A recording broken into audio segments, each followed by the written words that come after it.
ಎಲ್ರಿಗೂ ನಮಸ್ಕಾರ. ನಾನು ನಿಮ್ಮ ಕ್ಲಿನಿಕಲ್ ಡಯಟಿಷಿಯನ್ ರೇಖಾ. ಶ್ರಾವಣ ಮಾಸ ಸ್ಟಾರ್ಟ್ ಆಗಿದೆ. ಎಲ್ಲರ ಮನದಲ್ಲಿ ಎಲ್ಲರ ಮನೆಗಳಲ್ಲಿ ಒಂಥರ ಹಬ್ಬದ ವಾತಾವರಣ ಶುರು ಆಗ್ತಾ ಇದೆ. ಸೊ ಈ ದಿನಗಳಲ್ಲಿ ಎಲ್ಲ ದಿನಗಳನ್ನ ಪವಿತ್ರವಾದ ದಿನಗಳಂತ ಹೇಳ್ಬೋದು. ಸೊ ಈ ಮಾಸದಲ್ಲಿ ಪ್ರತಿದಿನ ವ್ರತ, ಉಪವಾಸ, ಪೂಜೆ ಪುನಸ್ಕಾರಗಳು ಹೀಗೆ ಅನೇಕ ಕಟ್ಟು ಕ್ರಮಗಳನ್ನ ಆಚರಿಸ್ತಾ ಇರ್ತಾರೆ.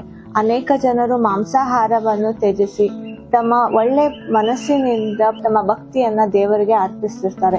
ಸೊ ಅನೇಕ ಜನರು ಈ ಮಾಸದಲ್ಲಿ 1 ತಿಂಗಳು ಮಾಂಸಾಹಾರನ ತಿನ್ಬಾರ್ದು ಅಂತ ಹೇಳಿ ಭಾವನಾತ್ಮಕವಾಗಿ ಆಧ್ಯಾತ್ಮಿಕವಾಗಿ ಕಾರಣಗಳನ್ನ ಕೊಡ್ತಾ ಇರ್ತಾರೆ. ಆದ್ರೆ ಇವತ್ ನಾವು ಸೈಂಟಿಫಿಕಲಿ ಈ ಮಾಸದಲ್ಲಿ ಯಾಕೆ ಮಾಂಸಾಹಾರನ ತಿನ್ಬಾರ್ದು ಅಂತ ನಾನು ಇವತ್ತು ನಿಮ್ಗೆ ಹೇಳ್ತೇನೆ. ಯೂಶುವಲಿ ಶ್ರಾವಣ ಮಾಸ ಸ್ಟಾರ್ಟ್ ಆಗೋದು ಜುಲೈ ಮತ್ತು ಆಗಸ್ಟ್ ತಿಂಗಳಲ್ಲಿ. ಈ ಮಾಸದಲ್ಲಿ ಪ್ರತಿಯೊಂದು ಪ್ರದೇಶದಲ್ಲಿ ಅತಿಯಾದ ಮಳೆ ಬೀಳೋದ್ರಿಂದ ನಮ್ಮ ಸುತ್ತಮುತ್ತಲಿನ ವಾತಾವರಣ ಅತಿಯಾದ ತೇವಾಂಶದಿಂದ ಕೂಡಿರುತ್ತೆ. ಅದೇ ತರ ನಮ್ಮ ಹವಾಮಾನದ ಕೂಡ ತಂಪಾಗಿರೋದ್ರಿಂದ ಸೊ ಈ ಸಮಯದಲ್ಲಿ ನಮ್ಮ ಬಾಡಿ ಇಮ್ಯುನಿಟಿ ಡೌನ್ ಆಗಿರುತ್ತೆ. ಅದೇ ತರ ನಮ್ಮ ಡೈಜೆಷನ್ ಸಿಸ್ಟಮ್ ಕೂಡ ಡೌನ್ ಆಗ್ತಾ ಇರುತ್ತೆ. ಸೊ ಆಟೋಮೆಟಿಕ್ ಆಗಿ ಸಾಂಕ್ರಾಮಿಕ ರೋಗಗಳಾದಂತಹ ಶೀತ, ನೆಗಡಿ, ಕೆಮ್ಮು, ವಾಂತಿ, ಭೇದಿ, ಡಿಸೆಂಟ್ರಿ, ಮಲೇರಿಯಾ ಹೀಗೆ ಇನ್ನಿತರ ರೋಗಗಳು ಕೂಡ ಹರಡುವಂತಹ ಚಾನ್ಸಸ್ ಇರುತ್ತದೆ. ಸೊ ಮಾಂಸ ಆಹಾರಗಳು ಜೀರ್ಣ ಆಗಲಿಕ್ಕೆ ಅತಿಯಾದ ಸಮಯ ತಗೊಳ್ತಿರ್ತವೆ. ಈ ಸಮಯದಲ್ಲಿ ನಮ್ ಜೀರ್ಣಶಕ್ತಿ ಅಂದ್ರೆ ಡೈಜೆಷನ್ ಕೆಪಾಸಿಟಿ ಕಡಿಮೆ ಇರೋದ್ರಿಂದ ನಾವು ಮಾಂಸಾಹಾರನ ಸೇವನೆ ಮಾಡಿದ್ರೆ ಅದು ಪ್ರಾಪರ್ ಆಗಿ ಡೈಜೆಷನ್ ಆಗ್ತಾ ಇರಂಗಿಲ್ಲ.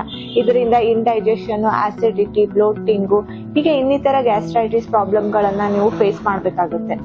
ಸೊ ಇದಲ್ಲದೆ ಮಳೆಗಾಲದಲ್ಲಿ ಕ್ರಿಮಿ ಕೀಟಗಳ ಸಂತತಿ ಜಾಸ್ತಿ ಇರುತ್ತೆ. ಈ ಕ್ರಿಮಿ ಕೀಟಗಳನ್ನ ಕೋಳಿಗಳು ಸೇವನೆ ಮಾಡ್ತಿರ್ತಾರೆ. ಈ ಕೋಳಿಗಳನ್ನ ನಾವು ಸೇವನೆ ಮಾಡೋದ್ರಿಂದ ಅನೇಕ ಅನಾರೋಗ್ಯಕ್ಕೆ ಕೂಡ ನಾವು ತುತ್ತಾಗುವಂತಹ ಪರಿಸ್ಥಿತಿ ಬರುತ್ತೆ.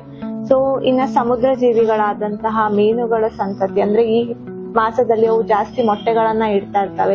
ಅದೇ ತರ ಅವರ ದೇಹದಲ್ಲಿ ಕೂಡ ಬಹಳಷ್ಟು ಹಾರ್ಮೋನಲ್ ಚೇಂಜಸ್ ಕೂಡ ಆಗ್ತಾ ಇರುತ್ತೆ. ಸೊ ಈ ಮೀನುಗಳು ಅಥವಾ ಇನ್ನಿತರ ಸಮುದ್ರ ಜೀವಿಗಳ ಸೇವನೆ ನಾವು ಮಾಡೋದ್ರಿಂದ ನಮ್ಮ ಡೈಜೆಷನ್ ಕೆಪಾಸಿಟಿ ಕಡಿಮೆ ಇರೋದ್ರಿಂದ ಕೂಡ ಇಂಡೈಜೆಷನ್ ಆಗುವಂತ ಚಾನ್ಸಸ್ ಇರುತ್ತೆ.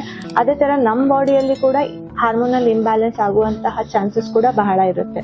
ಮಳೆಗಾಲದಲ್ಲಿ ಅನೇಕ ಪ್ರಾಣಿ ಪಕ್ಷಿಗಳು, ಜೀವ ಜಂತುಗಳು ತಮ್ಮ ಸಂತಾನವನ್ನು ಹೆಚ್ಚಿಗೆ ಮಾಡುವಂತಹ ಕಾಲ ಇದು. ಹೀಗಿರುವಾಗ ಮಾನವರು ಅತಿಯಾಗಿ ಮಾಂಸಾಹಾರ ಸೇವನೆ ಮಾಡುವುದರಿಂದ ಪ್ರಾಣಿ ಸಂಕುಲನ ಕೂಡ ಕ್ಷೀಣಿಸಬಹುದು. ಸೊ ಶ್ರಾವಣ ಮಾಸದಲ್ಲಿ ವೈಜ್ಞಾನಿಕವಾಗಿ ಅಂದ್ರೆ ಸೈಂಟಿಫಿಕಲಿ ಮಾಂಸಾಹಾರದ ಹಿಂದೆ ಇಷ್ಟೆಲ್ಲಾ ರೀಸನ್ಸ್ ಗಳು ಇರೋದ್ರಿಂದ ಅಲ್ಲದೆ ಭಾವನಾತ್ಮಕವಾಗಿ ಹಾಗೂ ಆಧ್ಯಾತ್ಮಿಕವಾಗಿ ಕೂಡ ಕಾರಣಗಳು ಇರೋದ್ರಿಂದ ಈ ಸಮಯದಲ್ಲಿ ನಾವು ಮಾಂಸಾಹಾರ ಸೇವನೆ ಮಾಡುವುದು ಸರಿಯಲ್ಲ. ಸೊ ಹೀಗೆ ಎಲ್ಲದರ ಹಿಂದೆ ಒಂದು ಸಾಂಪ್ರದಾಯಿಕವಾದ ಕಾರಣಗಳಿರತ್ತೆ. ಇನ್ನಾಗ್ಲೇ ನಮ್ ಹಿರಿಯರು ಆಲ್ರೆಡಿ ಮಾಡಿಟ್ಟಿರ್ತಾರೆ. ನಾವ್ ಇದನ್ನ ತಿಳ್ಕೊಂಡು ಅದನ್ನ ಉಳಿಸ್ಕೊಂಡು ಹೋಗ್ಬೇಕು. ಅದೇ ತರ ನಮ್ಮ ಮಕ್ಕಳಿಗೆ ಕೂಡ ಇದ್ರ ಬಗ್ಗೆ ತಿಳುವಳಿಕೆಯನ್ನ ಮೂಡಿಸ್ಬೇಕು. ಸೊ ಇವತ್ತಿನ ನನ್ನ ವಿಡಿಯೋ ನಿಮ್ಗೆ ಇಷ್ಟ ಆಗಿದೆ ಅಂತ ಅನ್ಕೊಂತೇನೆ. ಸೊ ಈ ವಿಡಿಯೋನ ಲೈಕ್ ಮಾಡ್ರಿ, ಕಮೆಂಟ್ ಮಾಡ್ರಿ, ಶೇರ್ ಮಾಡ್ರಿ, ಹಾಗೇನೆ ಸಬ್ಸ್ಕ್ರೈಬ್ ಮಾಡ್ರಿ. Thank you.